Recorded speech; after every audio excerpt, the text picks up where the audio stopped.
ప్రతినిత్యం మద్యం సేవించే మిత్రులకు అలాగే సోషల్ డ్రింకర్లకు ఒక బ్యాడ్ న్యూస్ అని చెప్పాలి. తెలంగాణలో మద్యం ప్రియులకు మన ప్రభుత్వం ఒక బిగ్ షాక్ ఇవ్వడానికి సిద్ధమవుతోంది. అసలు ఏంటా షాక్? ధరలు ఎంత పెరగబోతున్నాయి? ప్రభుత్వం ఎందుకు ఈ నిర్ణయం తీసుకుంది అనే విషయాలను ఈరోజు క్షుణ్ణంగా చర్చిద్దాం. అవును, మీరు విన్నది నిజమే. తెలంగాణలో మద్యం, బీర్ల ధరలను పెంచే దిశగా ప్రభుత్వం అడుగులు వేస్తోంది.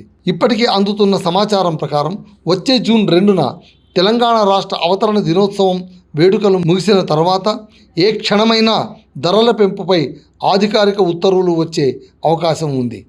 అంచనాల ప్రకారం ధరలు సుమారుగా 10 నుంచి 15% వరకు పెరగనున్నాయి. ఎందుకు ఈ పెంపు?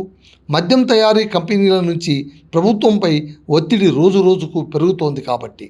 ముఖ్యంగా ముడి సరుకుల ధరలు, బాటిల్ తయారీ వ్యయం పెరగడం, కమర్షియల్ గ్యాస్ ధరల పెరుగుదల వల్ల తమకు నష్టం వస్తోందని తయారీ సంస్థలు వాపోతున్నాయి. బాటిల్ తయారీ వ్యయం ఏకంగా 15 నుంచి 20% పెరిగిందన్నది కంపెనీల వాదన. దీనికి తోడు ప్రభుత్వానికి అదనపు ఆదాయం కావాలి కాబట్టి ఈ నిర్ణయం తీసుకున్నట్లు తెలుస్తోంది.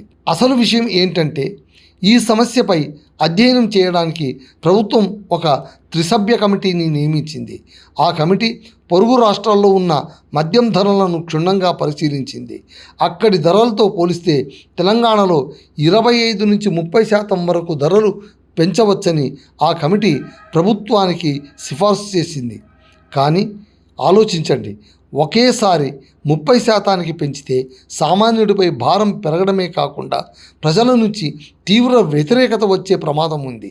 అందుకే దాన్ని నియంత్రిస్తూ పెంపును 10 నుంచి 15% పరిమితం చేయాలని ప్రభుత్వం పక్కా ప్లాన్ వేస్తున్నట్లు తెలుస్తోంది.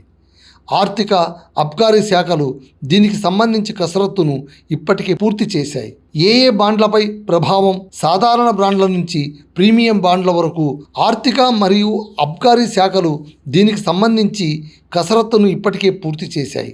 ఏ బ్రాండ్లపై ప్రభావం ఉంటుంది అంటే సాధారణ బ్రాండ్ల నుంచి ప్రీమియం బ్రాండ్ల వరకు ఉండవచ్చు. అలాగే బీర్ల ధరలు కూడా ఇప్పుడే పెరగబోతున్నాయి. ఈ పెంపు వల్ల రాష్ట్ర ఖజానాకు భారీగా ఆదాయం వస్తుంది. కానీ సామాన్య మద్యం ప్రియుడి జోబుకు మాత్రం చెల్లుపడక తప్పదు. చూశారుగా, జూన్ 2 తర్వాత వైన్ షాపుల్లో మద్యం బాటిల్స్ కొనాలంటే ఇప్పుడున్న ధర కంటే అదనంగా డబ్బులు సిద్ధం చేసుకోవాల్సిందే. మరి ఈ ధరల పెంపుపై మీ అభిప్రాయం ఏమిటి? ప్రభుత్వం నిర్ణయం సరైనదేనా లేక సామాన్యుడిపై భారం పడనుందా?